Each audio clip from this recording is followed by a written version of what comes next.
और मेरा ताल्लुक़ जनूबी वज़ीरिस्तान से है। और आज मैं आपसे बात कर रहा हूँ अपने एक रिश्तेदार मोहम्मद ज़ुहैब के हवाले से। जैसा कि आप सब जानते हैं कि 3 नवंबर को 12:20 के करीब डेरा इस्माइल ख़ान में टांग कड़े के मकाम पर एक बॉम्ब ब्लास्ट हुआ, जिसमें काफ़ी लोग as per reports till now काफ़ी सारी कैजुअलिटीज़ रिपोर्ट हुई हैं और बहुत सारे लोग उसमें इंजर्ड हुए हैं। तो एज़ पर रूटीन हम सब जितने भी डॉक्टर्स थे हमें इन्फॉर्म किया गया और हम एमरजेंसी में ट्रामा सेंटर पहुँचे और वहाँ मैंने अपने रिश्तेदार को ओटी टेबल पर देखा। इससे पहले कि मैं उन तक पहुँचा, आई could see many dead bodies in front of the operation theatre, around about 7 to 9 on the spot. तो जैसे हम वहाँ पर पहुँचे तो मेरी डॉक्टर्स से बात हुई, बिकॉज़ ये काफ़ी पैनिक किस्म का सिचुएशन, काफ़ी पैनिक थी हर तरफ और पुलिस और आर्मी जो है मौके पर पहुँच चुकी थी। उन्होंने जगह को कॉर्डन ऑफ किया हुआ था, because there were still further chances कि मज़ीद कैजुअलिटीज़ ना हो, कुछ मज़ीद कुछ बॉम्ब ब्लास्ट वगैरह कुछ ना हो, तो उस पूरे एरिया को उन्होंने कॉर्डन ऑफ किया हुआ था। तो वहाँ पर मेरी डॉक्टर से बात हुई, जो ऑपरेटिंग सर्जन थे, उन्होंने लेप्रोटमी की और मिस्टर ज़ुहैब की जो राइट किडनी थी, ही अंडरवेंट राइट नेफ्रेक्टमी, जिसे हम आम ज़ुबान में उनका जो दायां गुर्दा था वो रिमूव किया गया। उसके बाद जब वो थोड़े से स्टेबल हुए तो हमने उनको जनरल वार्ड, सर्जिकल वार्ड में मुंतकिल किया, लेकिन मैं उनकी कंडीशन को कंटिन्यूसली मॉनिटर करता रहा, जिसके बाद आई कुड सी कि he would not be able to survive here. तो हमने उनको आईसीयू मूव किया, जो कि एक टर्शरी केयर हॉस्पिटल है, मुफ्ती महमूद मेमोरियल टीचिंग हॉस्पिटल। तो वहाँ चूँकि फ़ैसिलिटीज़ कदरे बेहतर थी तो हमने वहाँ पर मूव किया और वहाँ पर उनको हम 10 से 12 घंटे तक मॉनिटर करते रहे। डॉक्टर्स ने पूरी तरह से हमें सपोर्ट किया, लेकिन जैसा आप जानते हैं कि ये खैबर पख्तूनख्वा की एक पेरिफेरी है और यहाँ पे इतनी फैसिलिटीज़ नहीं हैं। तो आई कुड सी कि वो वाइटली ठीक नहीं थे और उनकी बॉडी में from head to toe different injuries थी, जिनको मेडिकल अटेंशन की और सर्जिकल इंटरवेंशन की ज़रूरत थी, जिसकी वजह से हमने उनको मूव किया। और मैं बज़ाते ख़ुद उनके साथ एम्बुलेंस में था, तो उनको थ्रू आउट द जर्नी हम मॉनिटर करते रहे। उनकी जर्नी काफ़ी बेहतर गुजरी, वाइटली स्टेबल थे। लेकिन जब हम रावलपिंडी पहुँचे तो यहाँ पर हमने पहले सीएमएच का रुख किया, तो वहाँ पर हमें मालूम हुआ कि वहाँ पर कोई आईसीयू बेड अवेलेबल नहीं था, तो we could not get our patient admitted in CMH. And उसके बाद हम मूव कर गए पिम्स हॉस्पिटल की तरफ, एंड अनफॉर्चुनेटली वहाँ पर भी हमें कोई बेड नहीं मिला। There was no availability of bed in PIMS as well. ये जो बीच में 3 घंटे का जो टाइम था जिसमें हम पेशेंट को एक हॉस्पिटल से दूसरी की तरफ मूव करते रहे, तो मोहम्मद ज़ुहैब की हालत बिगड़ती रही and he was at that point of time he was currently in shock. तो उनको वाइटली रिवाइवल की बहुत इमरजेंटली ज़रूरत थी, और because he was also bleeding from different wounds, तो उनको इमरजेंसी में ट्रीटमेंट की ज़रूरत थी। तो हमने डिसाइड किया, हमारे पास कोई ऑप्शन नहीं था।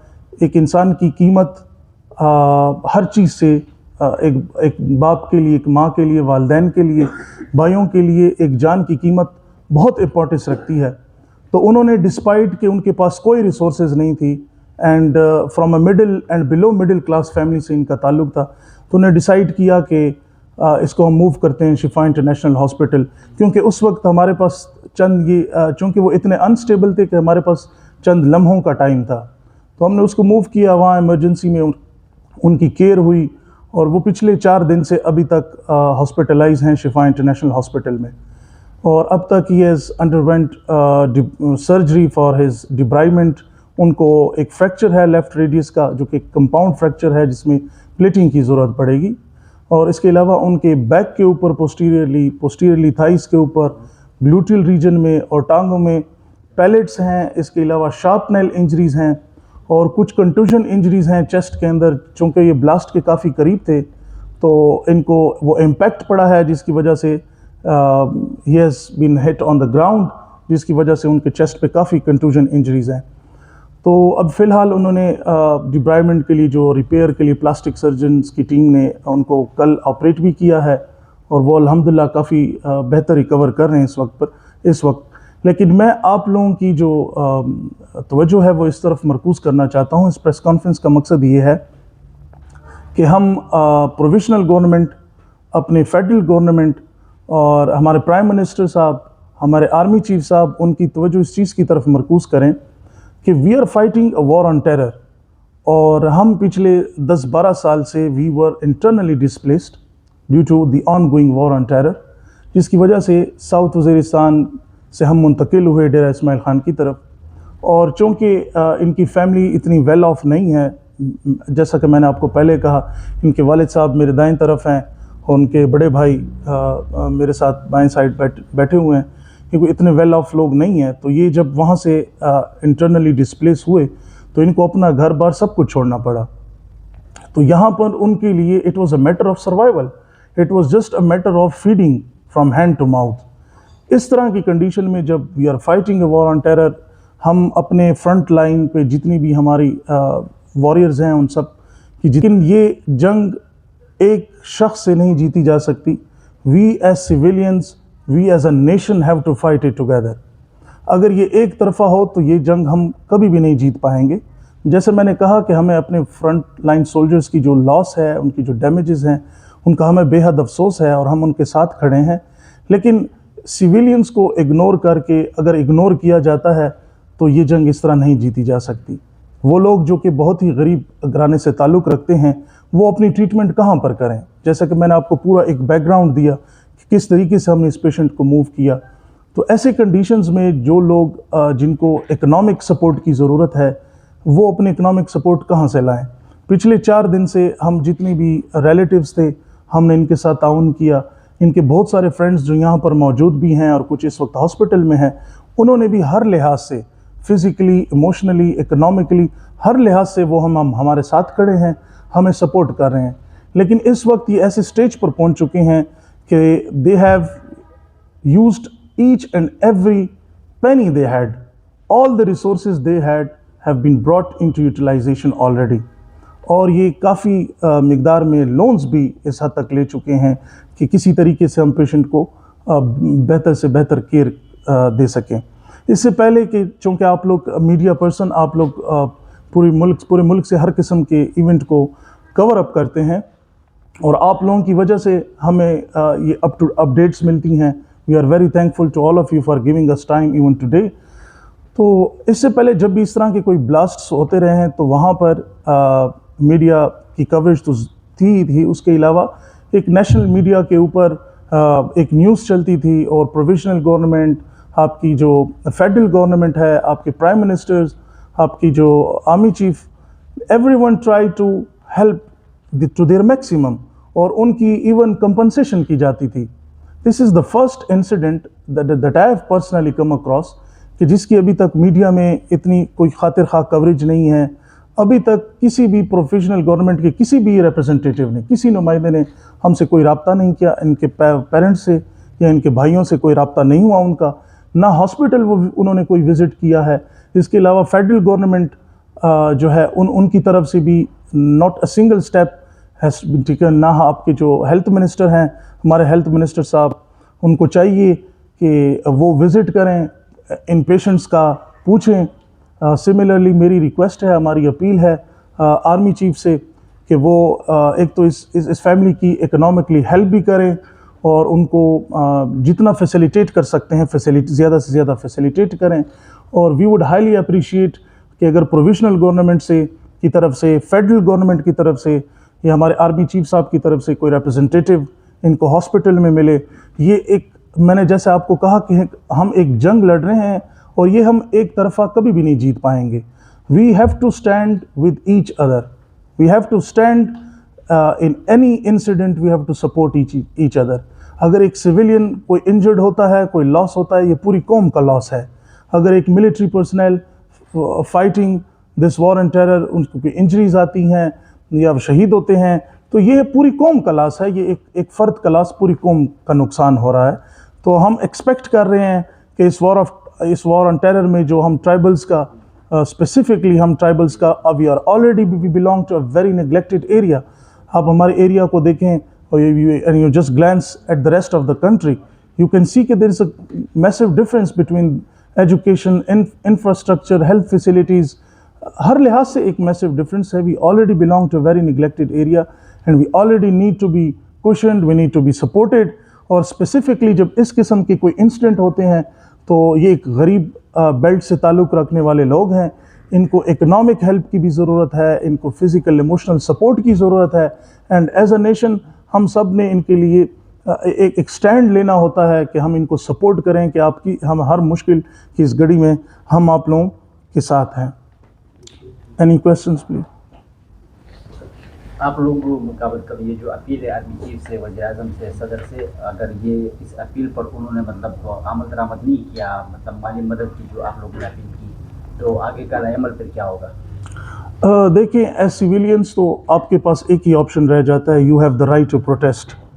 तो हम इसके बारे में सोच रहे हैं कि अगर हमें कोई सपोर्ट नहीं मिलती किसी लिहाज से, then definitely the last option within the हमारी जो जुडिशरी, जो हमारे कॉन्स्टिट्यूशन के अंदर जो राइट्स हैं और जो हमारे ऊपर जो सब पूरे मुल्क के अंदर एक we have the rights of, एक हमें एहतजाज करना पड़ेगा, नथिंग मोर देन दैट। होते हैं जो जख्मी होते हैं उनकी इमदाद की जाती है, तो कोई भी फंड अनाउंस नहीं, कोई नहीं इमदाद अनाउंस नहीं की सूबाई हुकूमत ने, या किसी ने रब्ता नहीं किया, या मुकामी हुकूमत ने, कमिश्नर ने, या किसी ने आपसे कोई रब्ता नहीं किया इस हवाले से? मुझे इंफॉर्मेशन है, you can see the family is close to me, मेरे करीब है। अब तक एज वी स्पीक न वहाँ पर कोई इस किस्म की लोकल जो गवर्नमेंट थी उसकी तरफ से कोई अनाउंसमेंट आई है। In fact for the first 24 hours I was on his bed side. मैं लोकल गवर्नमेंट के किसी फ़र्ज हमारे पास नहीं आए, ना लोकल गवर्नमेंट ने, ना प्रोविजनल गवर्नमेंट ने, और ना ही फेडरल गवर्नमेंट ने, किसी ने भी कोई किस्म अनाउंसमेंट नहीं की, ना कोई विज़िट किया है, ना हमें इकनॉमिक कोई सपोर्ट ऑफ़र की है, ना कोई इमोशनल या फिज़िकल सपोर्ट ऑफ़र की है। सिर्फ आप ये कंडीशन सब टू 9 डेड बॉडीज़ का तो मैं विटनेस हूँ। The death toll has been rising up. बहुत सारे पेशेंट्स जो वहाँ पर ओटी से निकाल कर वार्ड में या आईसीयू मुंतकिल हुए, बिकॉज मैं वहीं पे एज अ डॉक्टर काम भी करता हूँ, तो आई हैव द रिपोर्ट्स कि उसमें से 1-2 एक्सपायरीज हुई हैं। तो the death toll is also increasing. ये परफेक्ट टाइम होता है जब आपके पास इस तरह की इंजरीज होती हैं, तो आपकी गवर्नमेंट ने, चाहे वो प्रोविजनल हो या फेडरल हो या लोकल हो, उन्हें जो भी सपोर्ट देनी होती है, that matters in the first 24 hours. Once the patient deteriorates, जब पेशेंट की हालत बिगड़ जाती है, तो उसके बाद that support is not going to help in revival. तो पहले 24 घंटे में तो ऐसी कोई सपोर्ट ऑफर नहीं हुई और ना अब तक हुई है एज वी स्पीक। हुआ धमाका हुआ, मैं खुद क्वार्ट से हूँ, तो हमले का टारगेट कौन था? सिविलियन अड्डे पे। आप क्या समझते हैं? तो एक तो हमारे यहाँ क्वार्ट में भी इस तरह होता है कि कोई गाड़ी हंगू जा रही है, सदे जा रही है, तो ब्लास्ट होते थे पहले यानी कि पर्सनल दुश्मनी होती थी, जी, तो वो हो जाता था। ये टारगेट कौन था? जो मेरे रिश्तेदार हैं, as far as I know, तो इनकी कोई ऐसी फैमिली कोई तनाज़ा नहीं है जिसकी वजह से मैं आपको ये कह सकूं कि इनकी कोई फैमिली, कोई दुश्मनी, ऐसा कुछ भी नहीं है। द रेस्ट आपको लॉ एंड ऑर्डर सिचुएशन का पता है। आई हैव पर्सनली नो आइडिया कि कौन इसका टारगेट हो सकता है, कौन इसका टारगेट था। I personally can not comment on that because I have no information regarding that. Doctor है आपका एक जो है फैक्ट्री जो अस्पताल में है, उसकी आपकी आदत भी ठीक नहीं है, तो सवाल मेरे दो हैं। पहले तो मैं आपका जो जज्बात हैं और जो आपने इनके लिए इतनी एफर्ट की इस तकनीक के लिए, उसके लिए, और उसके बावजूद आपने जो जंग है टेरर के खिलाफ, दहशतगर्दी के खिलाफ, उसको आपने ऑन किया और आप मुल्क की ममलकत की साइड तक खड़े हैं। आपके जज्बात जो है मुल्क के साथ अभी मौजूद हैं, उसके लिए आपका शुक्रिया अदा करते हैं और आपका जज्बात का जो है ना हम कदर करते हैं।